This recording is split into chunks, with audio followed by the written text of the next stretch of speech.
बिस्मिल्लाहिर्रहमानिर्रहीम, अस्सलाम वालेकुम, वेलकम टू ज़िंदगी। मैं हूँ आपकी मेज़बान रिदा इमरान और ज़िंदगी के एक खूबसूरत से एपिसोड में जो हैं वो हाज़िर हो चुके हैं। और आज का एपिसोड इसलिए भी ख़ास है बिकॉज़ रमज़ान के हवाले से आज चांद रात है और आपको हमारी तरफ से K2 की पूरी टीम की तरफ से रमज़ान की पेश की मुबारकबाद।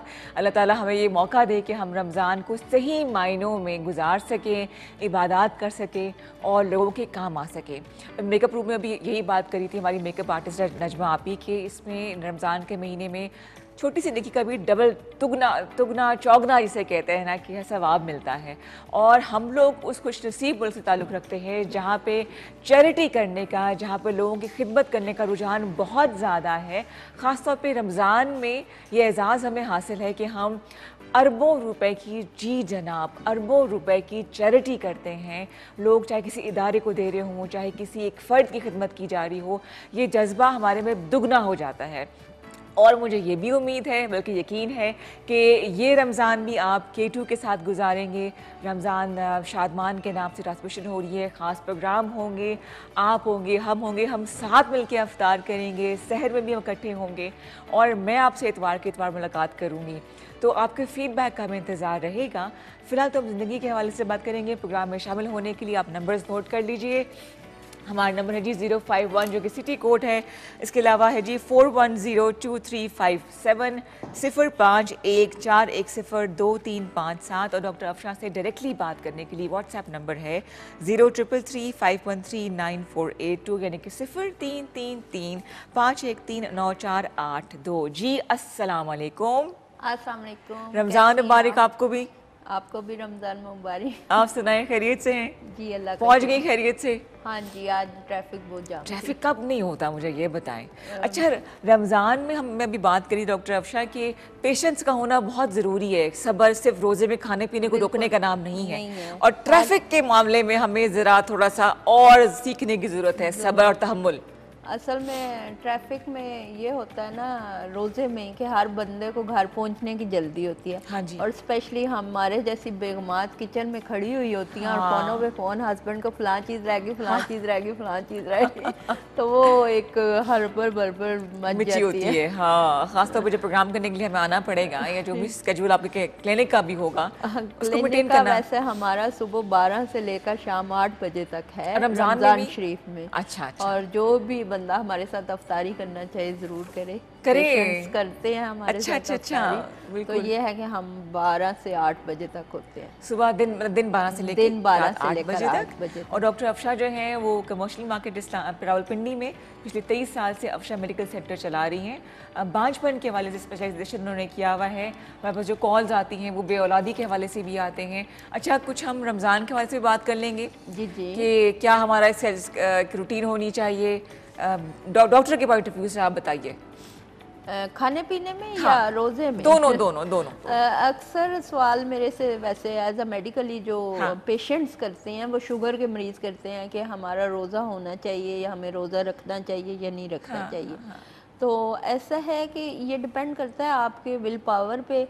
और सेकेंडली ये कि आपका शुगर का कंडीशन कैसा है, कि भी आपका शुगर बहुत ज़्यादा लो तो नहीं हो जाता रोज़ा रखने से। अच्छा, कुछ लोगों का ये प्रॉब्लम होता है कि रोज़ा रखते हैं और उनका शुगर लेवल हाई रहता है लेकिन रोज़ा रखने से वो लो चला जाता है। अच्छा जी, सही। तो ऐसे लोग तो वैसे रोज़ा रख सकते हैं, लेकिन ये है कि रूटीन में पहले 2-3 रोज़े उन्हें तंग करते हैं। सही। और डेफिनेटली ये आम रूटीन में भी आप भी रखें, मैं भी रखूं, अगर हमें शुगर नहीं है तब भी हम थोड़ा सा टाइम में लगता है। बॉडी उसको सेटल डाउन होने में टाइम लगता है। तो ये है कि रोज़ा कुछ भी नहीं कहता शुगर, बल्कि वो मेंटेन करता है। अल्लाह ताला खुद कुदरती एक चीज़ इंसान के अंदर डेवलप करते हैं कि भाई विल पावर आती है और रखना चाहिए, ठीक है। क्योंकि कह लें कि जिस्म की भी ज़कात होती है ना, रोज़ा बेसिकली जिस्म की ज़कात है। और मैं तो अपने पेशेंट्स को मना नहीं करती, मैं कहती हूँ आप रोज़ा रखें, एक तो दो रोज़े आपको तकलीफ देंगे, वो शेड्यूल्स चेंज कर देते हैं और इंसुलिन लगाने का पैटर्न चेंज करवा देते हैं पेशेंट से। और अल्लाह के हुक्म से जो भी पेशेंट रोज़े रखते हैं वो ठीक रहते हैं, हेल्दी रहते हैं, खुश। बिल्कुल सही है जनाब। प्रोग्राम को आगे बढ़ाते हैं, कॉलर्स को प्रोग्राम में शामिल करते हैं, देखते हैं ज़िंदगी में कौन चार चांद लगा रहा है। अस्सलाम वालेकुम। हेलो, अस्सलाम वालेकुम, कैसी हैं आप? वालेकुम सलाम जी। और सर, इनकी आवाज़ मुझे नहीं आ रही है। हेलो, अस्सलाम वालेकुम। वालेकुम अस्सलाम। जी, हेलो, मैं मिसेस अदील बात कर रही हूँ इस्लामाबाद से। अच्छा जी, मिसेस आवाज़ अदील। बहुत कम आती है। अच्छा, बोलिए। जी, मुझे डॉक्टर से बात करनी है। पूछिए, सवाल पूछिए आप।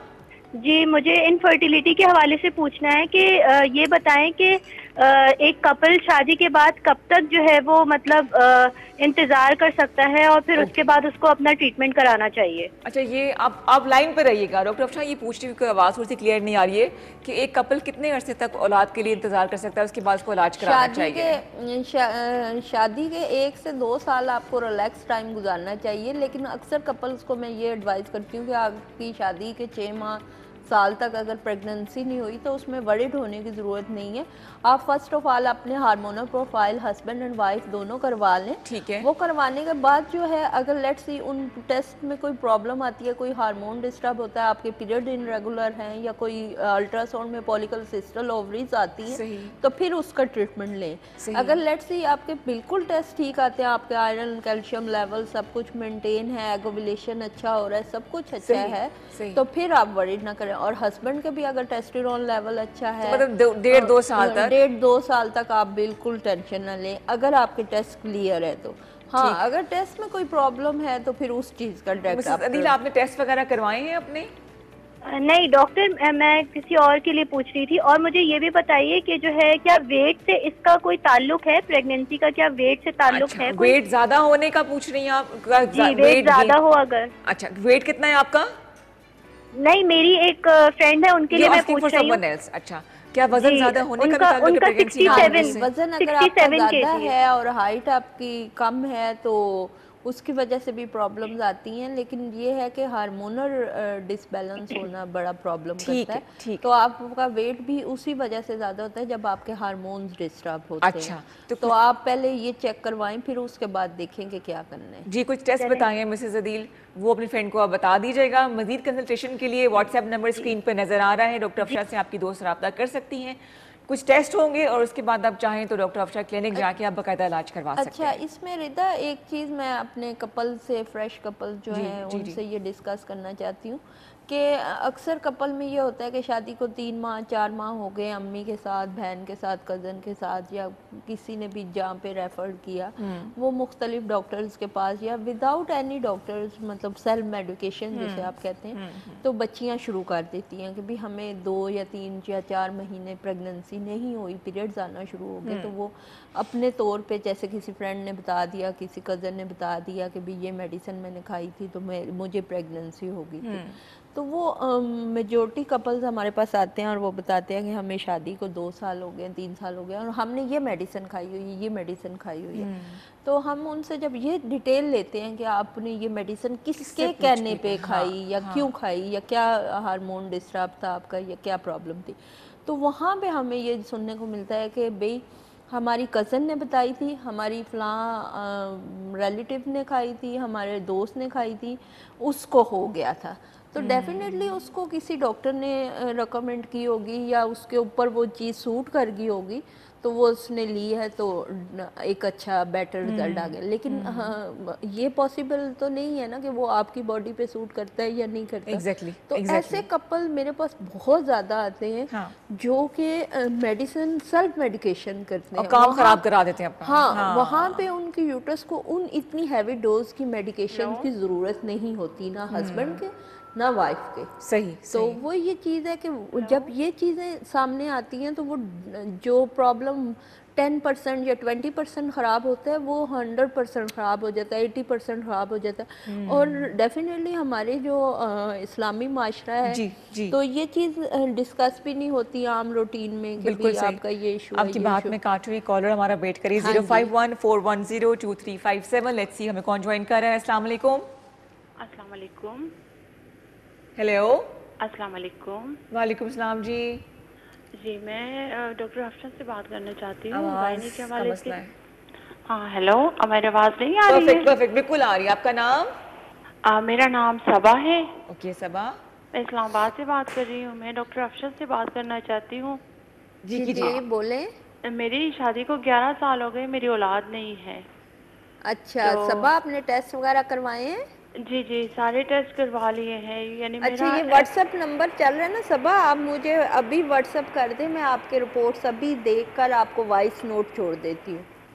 आप अपना प्रॉब्लम वॉइस नोट में मुझे छोड़ें सबा के नाम से, अच्छा जी। तो मैं आपको अभी उसका प्रोग्राम ख़त्म होते के साथ ही आपको रिप्लाई देती हूँ।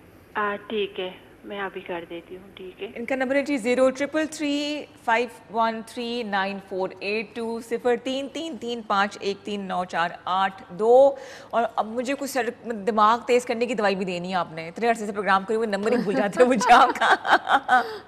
अच्छा, एक मोबाइल फ़ोन का नुकसान ये भी होता है कि हमने नाम के साथ नंबर सेव किए होते हैं, हाँ तो जी, नंबर याद नहीं रहता। नंबर याद नहीं रहता। और पहले हमारी अम्मियाँ कितनी ज़हीन थी हाँ। कि वो वैसे ही नंबर टिप्स पे याद होते थे रखते उनके, वो फलां बाजी के घर का ये नंबर है, फलां फलां फलां। अच्छा, उस वक्त मोबाइल तो नहीं होते थे, डायरी सिस्टम था। डायरी होती थी। अच्छा, फिर एक कमेटी की डायरी भी होती थी। हाँ,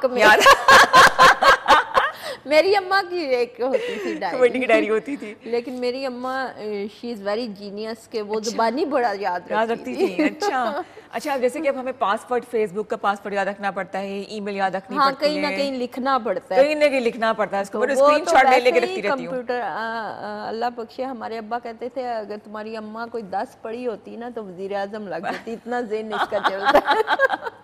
क्या बात है जी। देखते हैं कॉल को, हमें कॉलर ज्वाइन कर रहे हैं। अस्सलाम वालेकुम जी। अस्सलाम वालेकुम। वालेकुम अस्सलाम, वेलकम टू जिंदगी। हमारी कौन बहन बात कर रही है?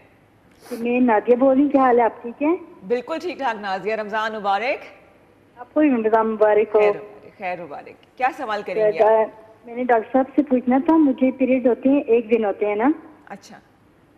बिल्कुल एक दिन होते हैं। अच्छा, बाकी दिन बिल्कुल भी नहीं? जी नहीं, बस दूसरे दिन खत्म हो जाते हैं। तो आपकी एज क्या है और आप मैरिड हो? जी मैं मैरिड हूँ, मेरे 2 बच्चे हैं। अच्छा, माशाल्लाह। अच्छा, तो आपने कोई हार्मोनल प्रोफाइल करवाई है अपनी बेटा? हाँ जी, मैंने एक दफा चेक करवाया था, डॉक्टर ने कहा है बस खैर है। जी मैंने करवाई थी, एक दफा चेक करवाई थी। क्या कोई फिक्र की बात नहीं है, तो टेस्ट क्लियर है आपके, इसका मतलब है? वो जरा हाँ, मुझे टेस्ट भेजिए क्लियर ना, है। व्हाट्सएप पे करें, फिर मैं भी बताऊं कि फिक्र की बात है या नहीं है। अच्छा ठीक है। ठीक है, आप मुझे वॉइस नोट के साथ करें टेस्ट, और ये सारी प्रॉब्लम अपनी वॉइस नोट में मुझे भेजें, तो मैं देखती हूँ, इंशाल्लाह अल्लाह खैर करेगा, परेशान नहीं हो। स्क्रीन पर नंबर नजर आ रहा है और पता नहीं क्यों मैं ऐसे तो आपकी तरफ भी झुकती चली जाती हूँ, मुझे समझ नहीं आती है, आखिरी वक्त में यूँ बिल्कुल यूँ बैठी होती हूँ मैं। कशिश है ना?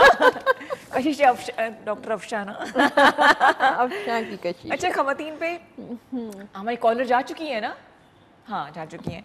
अच्छा, हमारी खवातीन पे जारी बड़ा प्रेशर होता है फैमिली प्लानिंग के हवाले से, फिर बच्चों के ब्रॉटअप के हवाले से, फिर उनकी तालीम और उनकी तरबियत के हवाले से।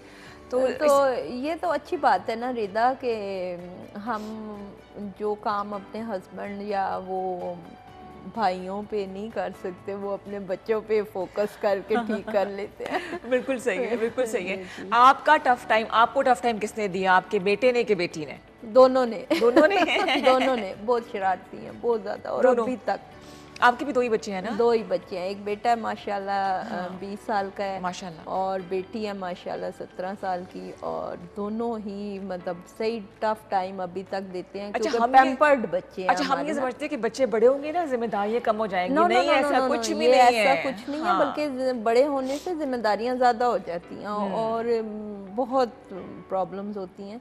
लेकिन ये है कि माशाल्लाह अल्लाह का बड़ा शुक्र है कि एक तो कंबाइन फैमिली सिस्टम में मैं काफ़ी अर्सा रही हूँ, दूसरी बात ये कि घर में मुझे मेड्स ऐसे 1-2 मिल गई जो इतनी अच्छी हैं कि बस मुझे फिक्र, सपोर्ट होना बहुत ज़रूरी है। तो हमारे तमाम जो देखने वाले हैं, आपको पता है रमज़ान की आमद है इंशाअल्लाह, कल पहला रोज़ा होगा। पता नहीं चाँद नज़र आया कि नहीं नज़र आया, एक ऑफिशियल ऐलान जो होता है उसका अभी तक ऐलान नहीं हुआ है। मैं हूँ ना, लेकिन हाँ, ये असल में हम दोनों इधर बैठे हुए ना, इसलिए छत पे जाएंगे तो नजर आएंगे। तो तब भी इंशाअल्लाह चांद नजर आ ही जाएगा और ये बड़ी एक्साइटमेंट होती है आखिरी वक्त में ना, कि तैयारियां करनी है। सहरी पे आप क्या खाना पसंद करती हैं? सऊदीया में आज मेरे ख्याल में रोजा कल होगा मेरे ख्याल से। हाँ, कल होगा। सहरी पे क्या खाती हैं आप? मैं सबसे पूछूंगी। सहरी में पहले 2-3 दिन तो बड़ा मुश्किल हो जाता है। हाँ।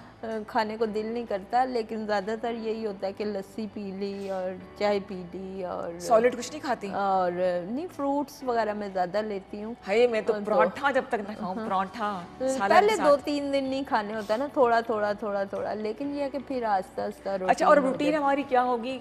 बच्चे क्योंकि घर पर हैं, हाँ जी, स्कूल कॉलेजेस बंद हैं, सारी रात बच्चों ने जागना जागना है, है। फजर पढ़ के फिर सोना है, ये और फिर बड़ा गलत दोपहर में होता है। उठने कहीं हाँ जाके जी, 2 बजे असर की नमाज के बाद। असर क्या होता है। सबकी यही कहानी है जनाब, कहानी घर घर की। आप भी हमें कॉल करके बताइए कि आपकी रमज़ान की रूटीन क्या होगी, और इंशाल्लाह ताला चांद नज़र आ जाएगा, क्योंकि आज सऊदी अरब में रोज़ा था। तो कल आप यानी कि आज की सहरी पे आप लोग क्या बनाने का प्लान करें? ज़िंदगी में ये सब कुछ भी होना चाहिए। डॉक्टर अफशा, हम अपने आप को हेल्दी थ्रू आउट रमज़ान कैसे रख सकते हैं? अच्छा, वैसे मैं देखती हूँ कि अक्सर मेरे अपने दस्तरखान पे पकौड़ों की बड़ी वैरायटी होती है और ये वो, हाँ। जबकि मैं लोगों को मना कर रही हूँ लेकिन मुझे नहीं समझ आता कि हम लोग क्यों मतलब इतना ऑयली चीज़ों को प्रायोरिटी देते हैं। वैसे हमें फ्रूट चाट और डायरेक्ट रोटी खानी चाहिए, और साथ में फ्रेश जूसेस का इस्तेमाल करना चाहिए। बिल्कुल सही। तो वो हमारा वेट लॉस होता है, बड़ा अच्छा हमारे पास गोल्डन पीरियड होता है इन 30 डेज में, बिल्कुल कि हम अपने वेट को लूज कर सकें। अक्सर लोगों का वेट बढ़ जाता है वैसे। हाँ, क्योंकि क्योंकि वो अफ्तारी पूरा के वक्त दिन ठक, ठक, ठक। भूखे रहते हैं, डेफिनेटली एक रोज़ा होता है, और फिर जब अफ्तारी का टाइम होता है तो वो भूखा जो हाँ, मैदा परेशान होता है, क्या कुछ आ रहा है अंदर। क्या कुछ है। अच्छा, आपके पास ऐसे लोग आते हैं जो कि गैस्ट्रोएंटाइटिस की प्रॉब्लम के साथ आए, मैदे के मसाइल के साथ आए? हाँ बिल्कुल आते हैं, उनको जो उनके मेल्स प्रॉब्लम या फीमेल्स के प्रॉब्लम्स होते हैं उसके साथ वो स्टमक की भी इशू खास तौर पे रमज़ान में, और स्पेशली रमज़ान में काफ़ी लोगों को किडनी का प्रॉब्लम बहुत ज़्यादा होता है। और आपको पता है कि किडनीज़ का इलाज मैं बिल्कुल फीस बिलीला करती हूँ उससे। अच्छा, मैं फिर एक दफ़ा रिपीट कर दूँ इस बात को कि मैंने लास्ट टाइम भी अपने एक प्रोग्राम में बताया था कि अरसा 21-22 साल से मैं किडनीज़ का इलाज जो है फीस बिलीला करती हूँ, कुछ चार्ज नहीं तो करती मेरे जो पेशेंट है जो इनफर्टाइल्स कपल हैं, तो उन्होंने भी मेरे पास आके ये कहना शुरू कर दिया कि प्लीज़ आप हमारा फ्री करें। तो मैं वो क्या कहते हैं, जितनी मेरी औकात और मेरी हिम्मत है वो मैं किडनीज़ का, मेरे अल्लाह ताला से मेरा एक प्रॉमिस है और मुझे अल्लाह हिम्मत दे, और मैं बिल्कुल अकेले उस पे मैं कर रही हूँ, और अल्लाह ने बड़ा शुक्र है कि मुझे कभी वो मायूस नहीं किया या मुझे हिम्मत नहीं मैंने हारी, और ना मुझे कभी बर्डलाइज हुई हैं कुछ चीज़ें। तो मैं अकेली करती हूँ, तो ये है कि मैं किसी की सपोर्ट नहीं लेती। किडनी का इलाज जो है वो किडनीज का इलाज जो है मैं फ्री ऑफ कॉस्ट करती है। कॉलर को प्रोग्राम में शामिल करें। जी अस्सलाम वालेकुम। वालेकुम सलाम। जी, हमारी कौन बहन बात कर रही है? रमज़ान मुबारक, वेलकम टू जिंदगी। खैर मुबारक, आपको भी मुबारक। खैर मुबारक, खैर मुबारक। क्या सवाल होगा और आपका नाम? मेरा नाम नीलम है, मैं हरीपुर से बात कर रही हूँ। जी नीलम, क्या सवाल करेंगी? मेरा सवाल ये है अफशा मैडम से कि मेरे पहले शादी में ना 2 बच्चे थे ना। अच्छा। सिजेरियन हुए हैं, तो उसके बाद मेरी अब दूसरी शादी हुई है तो डिवोर्स हुई है। दूसरी शादी हुई है तो उसमें ये है कि मेरे बच्चे दोबारा नहीं हो रहे ना। बहुत कोशिश कर रही हूँ, बहुत ज्यादा इलाज करवाया है, लेकिन अब थक गई हूँ। अच्छा। सवाल समझ आया नहीं हो रहे जी। तो पहले 2 बच्चे हैं, पहले 2 बच्चे पहली शादी से। तो आपने अपने टेस्ट और हस्बैंड के टेस्ट करवाए हैं? सेकंड हस्बैंड जो है जी, उनके टेस्ट बिल्कुल क्लियर है, मेरे भी ठीक है। मेरे ये ट्यूब टेस्ट भी हुआ है, वो भी ठीक है। अच्छा, हस्बैंड के टेस्ट ठीक है? ट्यूब टेस्ट तो डेफिनेटली बेटा आपका ठीक होगा, क्योंकि ऑलरेडी आपके माशाल्लाह 2 बच्चे हैं। तो ऐसा है कि आप अपने वो टेस्ट वगैरह मुझे व्हाट्सएप कर दें, वॉइस नोट कर दें, फिर मैं आपको कुछ एडवाइस करती हूँ कि क्या प्रॉब्लम है, और हस्बैंड के भी जो करवाए हैं वो भी कर दें।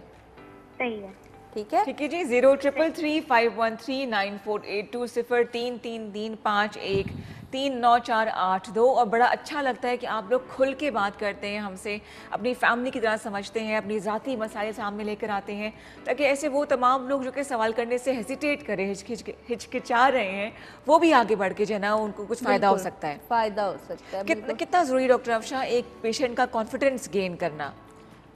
ये तो 90% ज़रूरी है, क्योंकि देखें पेशेंट जब खुल के अपनी प्रॉब्लम नहीं बताएगा या आप उसको किसी बात पे टोक देंगे तो वो डेफिनेटली या तो दोबारा आपके पास नहीं आएगा, या फिर आएगा भी तो वो आपसे नहीं मिलना पसंद करेगा। मतलब अक्सर कपल्स आते हैं तो मियाँ बीवी दोनों से मैं मिलती हूँ, ठीक है। तो अगर मैं किसी बात का अगर उनकी राजदारी को शेयर कर दूं किसी से या ये वो, तो फिर तो मेरे पास आने का मकसद ज़ाया हो जाता है ना। बिल्कुल सही। तो ये है कि मैं अपने पेशेंट को बहुत तवज्जो से, बड़ी केयर से देखती हूँ और बड़ी तसल्ली से उनकी बात सुनती हूँ, क्योंकि देखें ऑलरेडी हमारे पास एक बेबी नहीं है, हम परेशान हैं, फैमिली प्रेशर होता है, बच्चियों पे भी, बच्चों पे भी, लड़कों पे भी बहुत ज़्यादा प्रेशर होता है। अब मर्दों की आदत है कि वो नहीं बताते, असल मसला ये है, वरना औरतें तो हम ज़रा रो धो के क्लियर कर लेते तो वो प्रेशर तो ले रहे होते हैं, डिप्रेशन में चले जाते हैं, तो उनकी बात सुनने से ही उनके 50% मसाइल हल हो जाते हैं। तो बड़ी तसल्ली से मैं अपने पेशेंट की बात सुनती हूँ। अच्छा, क्योंकि आपकी जो स्पेशलाइजेशन है वो बांझपन के हवाले से जी, है, बिल्कुल। तो हम इसको बार बार डिस्कस करते हैं। वो क्या कुछ अनासर हैं, टॉप जो पॉइंट्स हैं जिसकी वजह से जो बांझपन जो हो जाता अच्छा, है? आपके प्रोग्राम की वजह से मेरे पास अक्सर क्वेश्चन ये बहुत ज़्यादा आता है कि भी मेल्स का स्पेशली, जी। कि आया मेल बेबी हम अवेल कर सकते हैं, यानी जिनकी 3 बेटियां 4 बेटियां। और दूसरा ये क्वेश्चन मेरे पास बहुत ज़्यादा रिदा आता है कि जो एजोस्पर्मिया के पेशेंट हैं वो ये कहते हैं कि हम फ़लाँ डॉक्टर के पास या फ़लाँ जगह या फ़लाँ इदारे में गए थे तो हमें ये हुआ कि हमारा नहीं, उन्होंने कहा आप कभी बाप नहीं बन सकते। तो मैं आप ये बता सकती हैं कि आया एजोस्पर्मिया का पेशेंट ठीक हो सकता है? एजोस्पर्मिया में भी कैटेगरीज है ना, स्टेप्स हैं, कि एलिगोस्पर्मिया है, या आपके पास सेल्स ज़्यादा हैं, या आपका टेस्टोस्टेरोन लो होने की वजह से, या कुछ लोग ब्लड डोनेशंस बहुत ज़्यादा करते हैं, स्पेशली मेल्स, उनकी वजह से स्पर्म्स डैमेज हो जाते हैं।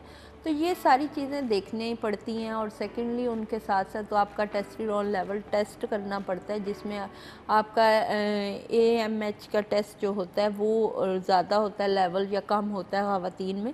तो वो सारी चीज़ें देखने के बाद, मैं डायग्नोज करने के बाद फिर आपको इलाज शुरू करती हूँ। और ये कहना कि एजोस्पर्मिया का इलाज मुमकिन नहीं है, ये बहुत गलत बात है, ये गलत चीज़ है। देखें, जिस बंदे के पास सेल्स हैं तो वो तो बिल्कुल 100% श्योर हो जाए, क्योंकि अगर पास सेल्स हैं तो आपके स्पर्म बनने की भी कैपेसिटी है। क्योंकि देखें, जहाँ पे गंदगी होती है वहीं पे कीड़ा बनता है, बैक्टीरिया पैदा होता है। तो ये कह देना कि आपकी फैक्ट्री ही पीछे नहीं है तो ये गलत बात है। आपके स्पर्म्स नहीं हैं और आपके पास सेल्स बन रहे हैं तो डेफिनेटली आप ठीक हो। और अभी भी इत्तला मिली है कि रूह तहलाल कमेटी ने अनाउंस कर दिया है, चांद नज़र आ चुका है। रमज़ान मुबारक का बहुत मुबारक हो तमाम देखने वालों को। अपनी दुआओं में हम सबको याद रखिएगा। यहाँ हमने एक छोटा सा ब्रेक। वंस अगेन आप सबको हमारी पूरी टीम की तरफ से रमज़ान की बहुत बहुत मुबारकबाद। वेलकम बैक टू ज़िंदगी। और वंस अगेन आपको हम सब की तरफ से, सब लोगों की तरफ से जो है हम स्टूडियो में मौजूद हैं, रमज़ान की बहुत बहुत मुबारकबाद। और मुझे कान में क्या कह रहे सर, मुझे आवाज़ ही नहीं आ रही आपकी। K2 TV की तरफ से भी बहुत बहुत रमज़ान की मुबारकबाद। और मुझे पूरा यकीन है कि ये रमज़ान भी आप हमारे साथ गुजारेंगे, रमज़ान शादमान के साथ गुजारेंगे। और दुआओं में आपने हम सबको याद रखना है, किसी की दुआ कब कबूल हो जाए किसी के लिए क्या पता। कबूलियत का कोई भी लम्हा है और अल्लाह ताला किसकी दुआ किसके लिए कबूल कर ले। हमेशा बुजुर्ग भी कहते हैं और हमारे वालिद साहब भी कहते हैं कि दुआ करते वक्त सबसे पहले सबके लिए दुआ मांगो और फिर अपने लिए। तो डेफिनेटली दुआएं कबूल करने वाला। अच्छा, मैं जब भी दुआ करती हूँ तो मुझे तसल्ली नहीं होती कि पता नहीं मैंने सही दुआ मांगी है कि नहीं मांगी है, अल्लाह में कबूल करेंगे कि नहीं करेंगे। दिल में तरीका भी नहीं आता फिक्र से पढ़ने का। अपने बंदों की दुआएं सुन रहा होता है, लेकिन यह है कि अल्लाह को कुछ लोगों की आवाज़ बहुत ज़्यादा पसंद होती है तो उनकी दुआएं ज़रा संभाल के रख लेते हैं, देर से कबूल करता है कि ये बार बार मुझे कहते हैं। बड़ी खूबसूरत बात की है, मेरा हौसला बढ़ गया। वरना मैं कहती कि पता नहीं क्या, मुझे अभी तक दुआ मांगने का सलीका नहीं आया, लेकिन अल्लाह ताला रहमान और रहीम है और आपकी दुआएं भी सुनेंगे। वसीले के तौर पर डॉक्टर अफशां बेऔलादी के हवाले से बैठी हैं। लेट्स सी हमें कॉल ज्वाइन कर रहा है ज़िंदगी में। अस्सलाम वालेकुम। वालेकुम सलाम। रमज़ान मुबारक जी। कौन बात कर रही है? मैं सवादी से बात कर रही हूँ और डॉक्टर अफशां से बात कर रही हूँ। जी जरूर जरूर, आपकी बात सुन रही है। अस्सलाम वालेकुम डॉक्टर साहिबा, कैसी हैं आप? ठीक हैं? हाँ जी ठीक हूँ। डॉक्टर साहिबा, मैंने ये पूछना था कि मैं बच्ची को दूध पिला रही हूँ, मुझे शुगर है, तो मेरा ब्लड प्रेशर बहुत ज्यादा लो रहता है, तो मैं रोजा रखूँ तो सही है मेरे लिए?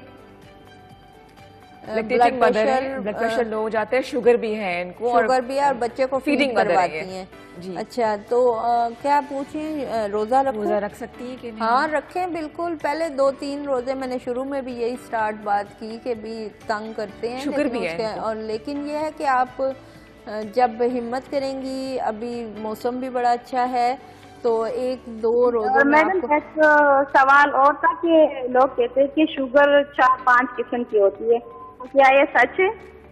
हाँ जी, शुगर यूरिन में भी अक्सर लोगों को होती है ना, और अक्सर लोगों को ब्लड में होती है। तो शुगर 2-3-4 किस्म की नहीं होती, 2 ही किस्म की होती है। और खाने से कुछ लोगों की शुगर बढ़ जाती है और कुछ लोगों को खाने से पहले शुगर बढ़ी हुई रहती है। अच्छा, तो ये है कि उसमें आप घर में ग्लूकोमीटर से चेक करती रहा करें ना कि आपका शुगर लेवल मैं कितना है। चेकअप करती रहती हूँ मैडम, मेरा शुगर जो है ये 160 पासिंग होता है, तो मुझे ये फिक्र रहती है कि लो भी नहीं होता ना। बीपी लो नहीं होता, शुगर बस शुगर लेवल लो नहीं होता, बीपी लो हो जाता है। देखें अगर शुगर आपकी हाई रहती है ना, तो आप अगर रोजा रखेंगी ना तो शुगर आपकी मेंटेन रहेगी, कम हो जाएगी, आपके लिए अच्छा होगा। बाकी ये है कि अगर फीडिंग मदर हैं, आप फीड करवा रही हैं बच्चे को, तो उसके लिए अगर दूध कम बनता है तो फिर आप रोजा ना रखें। अच्छा मैडम, एक और सवाल भी था कि चाहती हूँ कि मेरा वजन कम ना हो, तो इसके लिए मैं क्या करूँ कि मेरा वजन जल्दी कम ना हो? शुगर में वजन बहुत ज्यादा कम हो जाता है। कम हो जाता है वजन? हो जाता है, हाँ जी। फिर वही बात है कि पकोड़े समोसे खाएं। लोग तो अपना वजन कम करने के लिए कोशिश कर रहे होते हैं और आप परेशान हो रही हैं। नहीं, मेरा वजन बहुत कम है, तो अगर और भी ज्यादा कम हो गया तो मैं तो बिल्कुल हड्डियां हो जाऊंगी। हो रहे थे बिकॉज ऑफ शुगर, जो उनका वजन कम हो रहा है, शुगर की वजह से हो रहा है ना। तो आप ना असल में आप खाती बहुत थोड़ा होंगी ना, मतलब एक टाइम में बस थोड़ा ज्यादा सा खा लिया, आप थोड़ी थोड़ी देर बाद खाती रहा करें, थोड़ा थोड़ा, हर 2 घंटे बाद एक मील लिया करें आप। मतलब कभी फ्रूट चाट बना ली, या कभी 2 घंटे बाद रोटी आधी खा ली, कभी 2 घंटे बाद चाय के साथ कुछ स्नैक्स ले लिए, इस तरह की चीजें। डाइट आप अच्छी करें। अच्छा, खजूर कैसी होती है शुगर के पेशेंट्स के लिए? खजूर, एक खजूर में 250 कैलोरीज होते हैं, यानी एक चिकन के बराबर। अच्छा, ठीक है। तो अगर आप 3 खजूरें खाते हैं तो 750 कैलोरीज आप अर्न करते हैं। ठीक है। तो खजूर तो बहुत बेस्ट है, और मैं बल्कि ये मेल्स को एडवाइस करूँगी जो रोज़ा रखते हैं और फ्रेश और हेल्दी रहना चाहते हैं, तो वो सुबह में दूध के साथ खजूर इस्तेमाल करें। 3 खजूरें ले लें और ऊपर से 1 गिलास दूध पी लें, तो वो एनर्जी लेवल उनका बड़ा अच्छा मेंटेन रहेगा। अच्छा, सही है जी। एक और कॉलर को प्रोग्राम में शामिल करें, मैक्सिमम कॉलर्स आ जाए। अस्सलाम वालेकुम। वालेकुम सलाम जी, कौन बात कर रही है, कहाँ से? इस्लामाबाद से नौरीन बोल रही हूँ। कौन बोल रही है? इस्लामाबाद से नौरीन बोल रही हूँ। नौरीन जी, रमजान मुबारक। क्या सवाल करेंगी आप? मुबारक, आप लोगों को भी मुबारक हो, और जी। अल्लाह ताला आपको तमाम रोजे रखने की हिम्मत दे, ताकत दे। आमीन। मैंने भी आपसे क्वेश्चन करना था। मेरे जो हस्बैंड है वो हार्ट पेशेंट है, तो अभी पिछले यानी 3-4 माह पहले उनको हार्ट अटैक हुआ था, पहला यानी इनको काफी स्वेर किस्म का हार्ट अटैक हुआ है। तो अभी वो मेडिसिन में है, तो आप क्या सजेशन देती हैं कि उनको रोजे रखने चाहिए या ना रखें? वो अच्छा, उनको गुर्दे का भी प्रॉब्लम है, उनको पित्ते में पथरियां भी हैं, और हार्ट का भी उनका ये कोरोना जब उनको हुआ है तो उनके साथ ही उनको हार्ट का मसला बन गया। फिर वो रोजा ना रखें, क्योंकि किडनी पेशेंट है ना, तो डेफिनेटली पानी की जब कमी होगी तो उनको पेन ज्यादा होगा। फिर हार्ट के पेशेंट है तो उनकी मेडिसिन के पोर्शन हुए होंगे कि भी सम टाइम आधी गोली सुबह खानी होती है, वही उसका कुछ पार्ट आपने दोपहर को खाना होता है। अच्छा। तो उनके लिए रोजा इतना नहीं है, और अल्लाह ताला ने वैसे भी माफ फरमाया बीमार लोगों को। तो आप रोजा ना रखें, और ये है कि आप अपनी जगह किसी को रखवा दें। हाँ, किसी और को रखवा दें। इस्लाम एक सवाल और है डॉक्टर, मेरी ना हड्डियों में बहुत शदीद पेन होता है, तो उसके लिए मैं क्या, यानी आप हड्डियों में बहुत शदीद पेन होता है तो आपने अपने विटामिन डी वगैरह के टेस्ट करवाए हैं? विटामिन डी की तो मेरे में है कमी, विटामिन डी की, क्योंकि मैं डॉक्टर बस कमी है तो विटामिन डी के इंजेक्शन वगैरह पिए, वो मैं पी रही हूँ, बस ठीक हो जाएंगे। और कैल्सी वगैरह लिया करें ना, विटामिन सी वगैरह। जी कैल्सी भी ले रही हूँ, कैल्सी भी ले रही हूँ और सर्वेक्स भी खा रही हूँ। आपको शुगर नहीं अल्हम्दुलिल्लाह, मेरे फादर को है लेकिन अल्हम्दुलिल्लाह मुझे नहीं है। अच्छा, आप अपने विटामिन डी के जो टेस्ट वगैरह करवाएं ना, वो हमें व्हाट्सएप करें तो फिर मैं आपको अच्छी से कोई मेडिसिन सजेस्ट करती हूँ। ठीक है, थैंक यू सो मच। हाँ जी, ये तो जनाब वो तमाम लोग, देखिए जो रिलीजियस पॉइंट ऑफ व्यू है उसके हिसाब से तो मैं और डॉक्टर अफशा आपको नहीं बता सकते हैं, लेकिन इतना मैं ज़रूर जानती हूँ कि हमारे दीन में बड़ी आसानियाँ हैं।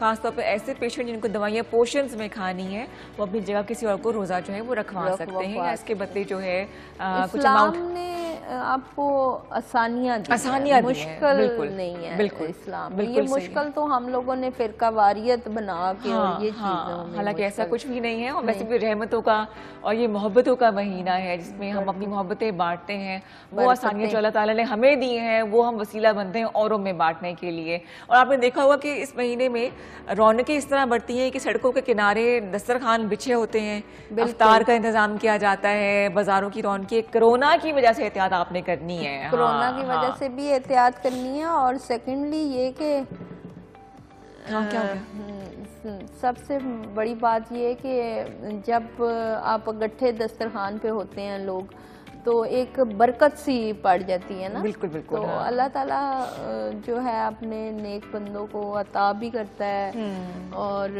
अपनी इस रमज़ान की रहमत के वसीले से इतना अता करता है। तो जितना आपका दस्तरखान वसी होगा और जितना आपका इस महीने में दिल वसी होगा। मुझे याद है डॉक्टर अफशा कि जब मैं छोटी थी तो हमारी स्ट्रीट को जो मोहल्ले के बच्चे होते, लड़के होते थे ना, वो डोनेशन इकट्ठा करके पूरा महीना डेकोरेट करके रखते थे। हाँ, वो झंडियाँ लगा के खाली 14 अगस्त वाले को नहीं, रमजान में भी डेकोरेट करते थे।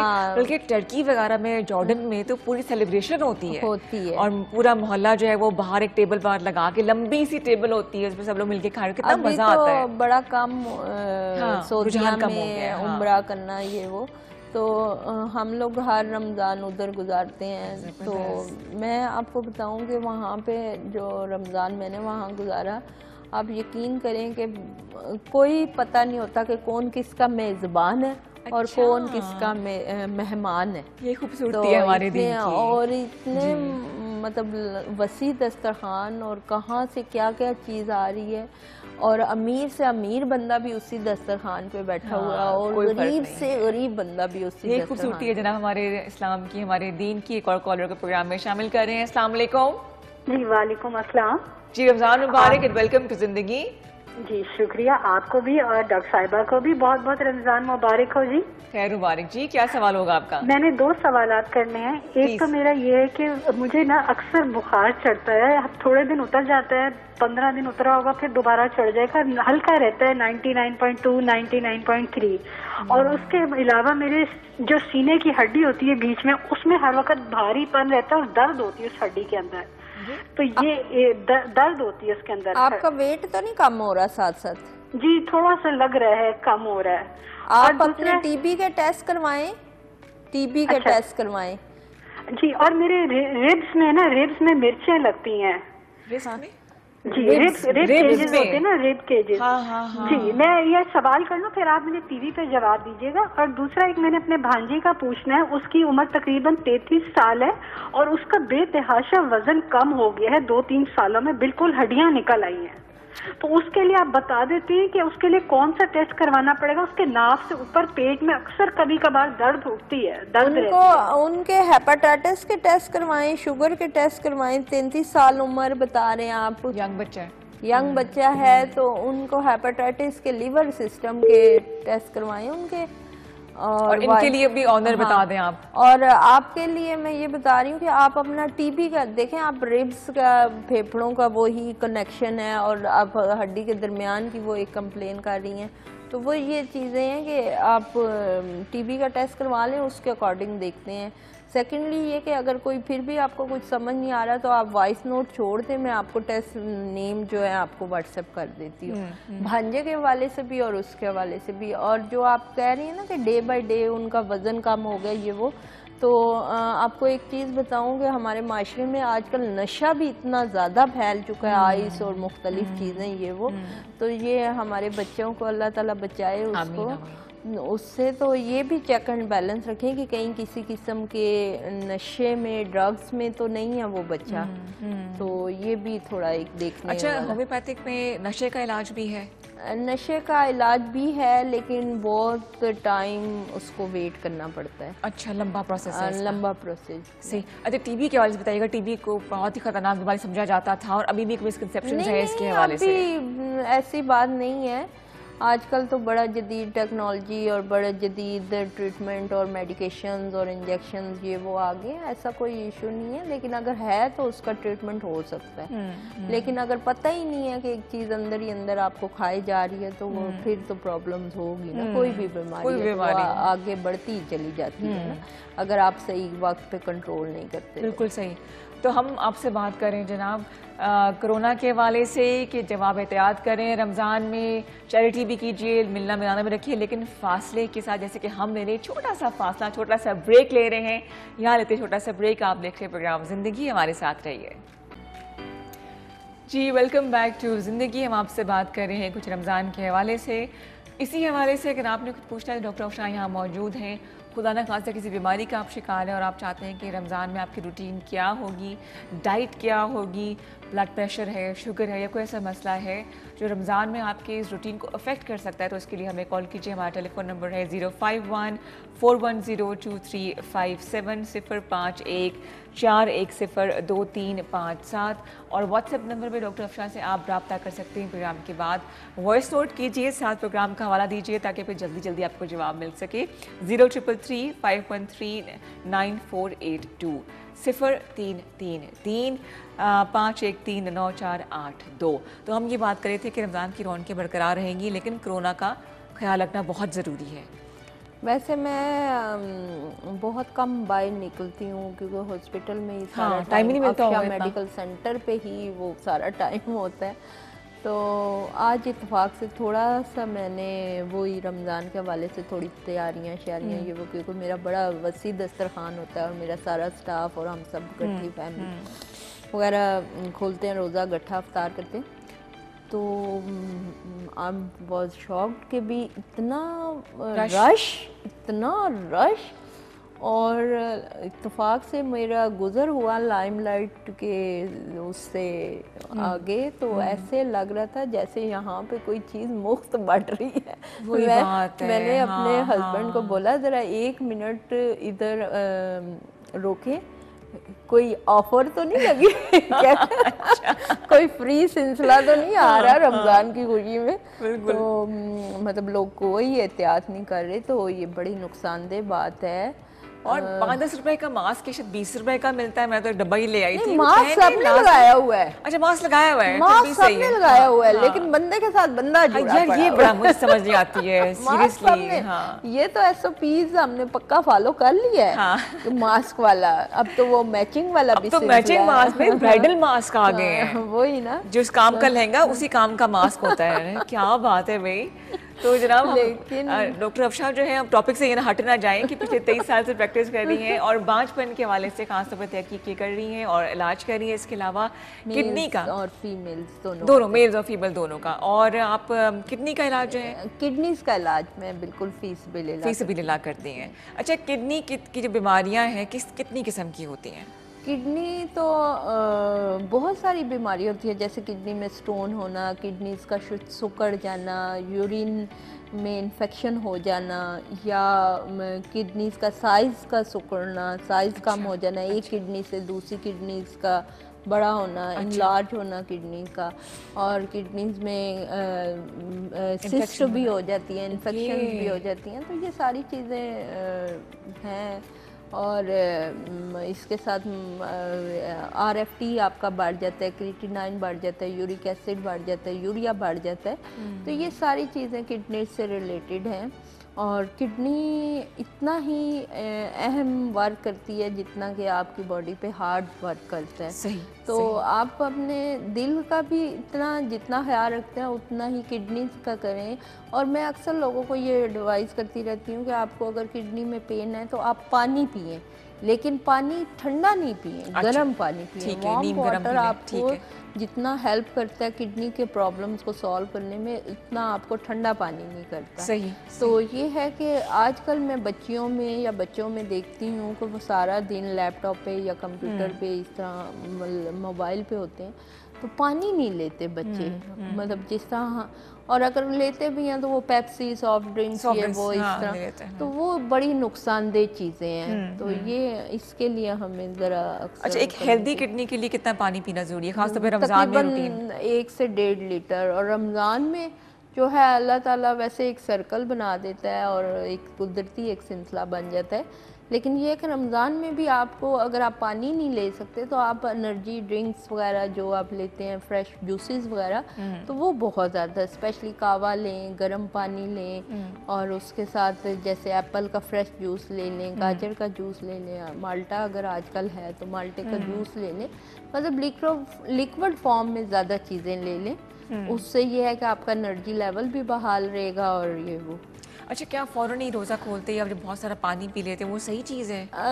असल में बेसिकली हमारा हलक बिल्कुल खुश्क हुआ होता है, तो डेफिनेटली एक डिमांड होती है बॉडी की भी ये वो, लेकिन होना ये चाहिए, जो इस्लामी पॉइंट ऑफ व्यू से भी बड़ा अच्छा है, और हमारे नबी पाक ने भी ये बताया है सल्लल्लाहु अलैहि वसल्लम ने, कि भी आप रोज़ा खोलें और नमाज की तरफ रजू करें, नमाज पढ़ें। तो उसमें यह है कि मैं अक्सर सुनती भी रहती हूँ, मौलाना हजरात वगैरह भी बताते हैं, और वैसे ख़ुद भी अपने एक्सपीरियंस में ये चीज़ें आती हैं कि आप रोज़ा खोलें, 1 खजूर से 2 खजूर से आप 1 गिलास दूध या जूस या जो भी है पानी पिएं, और पानी पीने के बाद आप आराम से। अच्छा, आपकी बात मैं काट रही हूँ, एक कॉलर हैं ताकि प्रोग्राम में हमको शामिल कर लेते हैं। जी अस्सलाम वालेकुम। वालेकुम सलाम। मैंने डॉक्टर साहब से ये पूछना है कि शुगर की जो इंसुलिन ला रहे हैं, ये रमजान में किसका क्या होना है? शुगर की जो इंसुलिन है, हाँ जी। इंसुलिन कितने यूनिट आप लेते हैं? 10 रात को 20 सुबह। कितना फिर से बोलिएगा भाई? 10 रात को 20 सुबह। अच्छा, 20 सुबह और 10 रात को। अच्छा, इसको देखें, जब आप सुबह सैरी करेंगे डेफिनेटली वो एक टाइम होगा, उस वक्त अगर आप इंसुलिन लेंगे तो वो आपको 12 बजे 11 बजे बिल्कुल फेंट कर देगी ना। तो आप सुबह के टाइम इंसुलिन कम लें, 10 यूनिट कर दें या 7-8 यूनिट कर दें, ठीक है। और शाम में फिर आप अफ्तारी के टाइम थोड़ी ज़्यादा कर दें। जो भी मेरे इंसुलिन लगाने वाले भाई बहन वगैरह ये प्रोग्राम देख रहे हैं, तो उनको मैं ये एडवाइस करूँगी कि सुबह में जिनको इंसुलिन लेवल उनका ज़्यादा होता है, यानी डॉक्टर ने एडवाइस किया होता है 30 यूनिट आपने लगाने हैं या 40 यूनिट लगाने हैं, और रात में 20 यूनिट। मेजॉरिटी ये होता है कि रात में कम होते हैं और सुबह में ज़्यादा होते हैं। तो जब हम रोज़े में होते हैं तो हमारे सुबह के यूनिट्स कम होने चाहिए और रात में ज़्यादा होने चाहिए। ये थोड़ा सा आप अपने डॉक्टर जिसने आपको इंसुलिन शुरू किया है उससे भी आप डिस्कस कर लें, लेकिन ये आपको ज़्यादा सूट करेगा जो मैंने आपको तरीका बताया। मतलब सुबह के वक्त जो है वो यूनिट्स कम होने चाहिए और रात को ज़्यादा, क्योंकि जब आप अफ्तारी करते हैं तो आप थोड़ा मीठा भी ले लेते हैं, रोटी भी लेते हैं, जूसेस भी होते हैं, फ्रूट्स भी होते हैं, तो वो फिर शुगर लेवल एकदम हाई जाता है, तो उस वक्त इंसुलिन ज़्यादा होना चाहिए। फिर जब आप फास्टिंग में होते हैं सुबह के टाइम में आपका 10 बजे 9 बजे सारा खाना हजम हो जाता है, फिर पूरा दिन आपने गुजारना होता है, तो वो शुगर इंसुलिन ज़्यादा ली होगी तो वो आपको फिर आपका शुगर लेवल डाउन हो जाएगा। तो इसलिए आपने सुबह के टाइम में इंसुलिन कम लेनी है।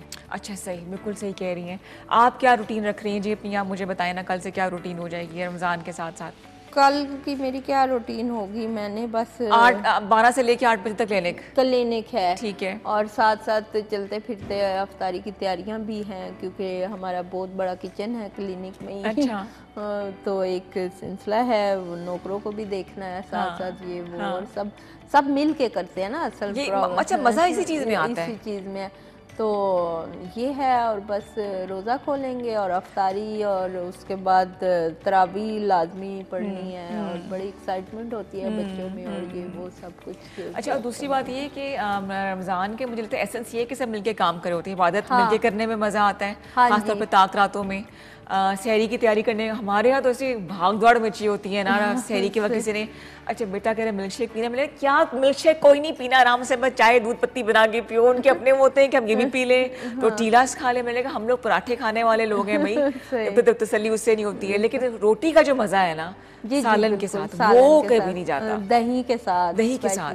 हाँ तो दही कितना जरूरी होता है ना, दही कहते तो हैं रोजों में हर बच्चों को भी चाहिए और बड़ों को भी और ख़वातीन में भी, कि दही के इस्तेमाल से ना वो अक्सर रोज़ा रखने से हमारे पिंपल्स और ये वो चीज़ें, अगर जो ख़वातीन और जो मेल हज़रात ये चीज़ें करते हैं, दही वगैरह इस्तेमाल करते हैं, लस्सी वगैरह इस्तेमाल करते हैं, तो वो उनको ये चीज़ें नहीं होती, नहीं और स्किन डैमेज नहीं होती, स्किन डैमेज नहीं होती है, नमकियात कम हो जाते हैं ना आपके, बिल्कुल सही, रोज़ा रखने की वजह से। बिल्कुल सही लेकिन वो कवर हम कर सकते हैं जनाब, अफ्तारी में कर सकते हैं, कोशिश करें कि सिकंजवीन कितने मजे की चीज होती थी वो, मजे की, और लेमन, अच्छा वो एक लकड़ी का आता था प्रेस करने वाला है ना, वो याद है, वो 2 डंडे से होते थे, उसको प्रेस करें तो फिर लेमन उसमें से वो निकल यार ये पुरानी यादें से ताज़ा हो रही, डाउन द मेमोरी लेन में जा रही। अच्छा इस दफ़ा था मैं आपको मज़े की बात बताऊँ, हमारा फार्म हाउस है तो उधर ना नींबू के बहुत ज़्यादा पौधे लगे हुए हैं। अच्छा। तो हमने वो जहाँ पे वो बच्चा हमने एक रखा हुआ है वहाँ पे, तो उसने और उसकी बेगम ने इस दफ़ा वो सारे नींबू निकाले,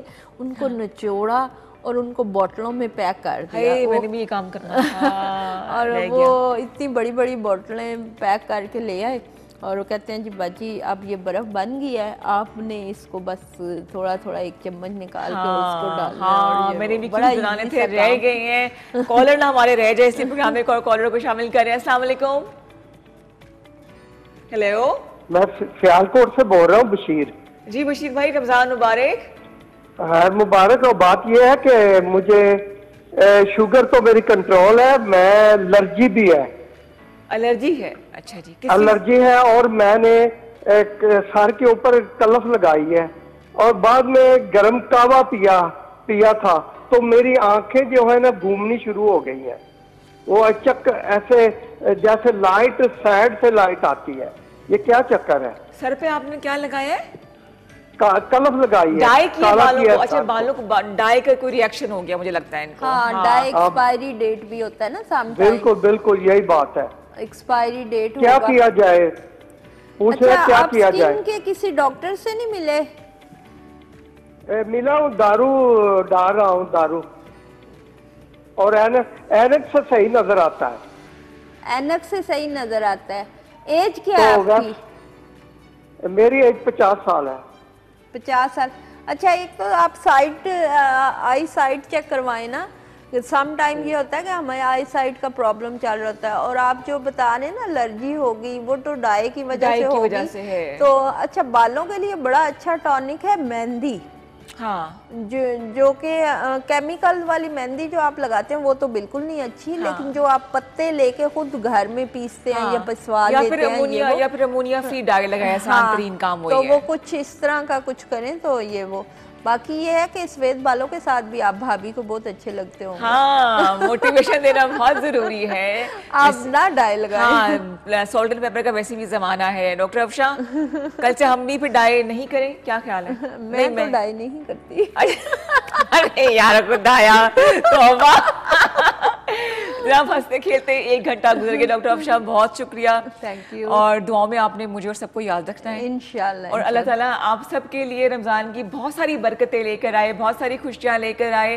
कोरोना का आप लोगों ने ख्याल रखना है और पूरे रमज़ान में आपने केटू को साथ साथ रहना है, रमज़ान शादमान को देखते रहना है और खुश रहिए, खुशियाँ बांटिए। बहुत जल्द मुलाकात होगी, तब तक के लिए अल्लाह हाफ़िज़।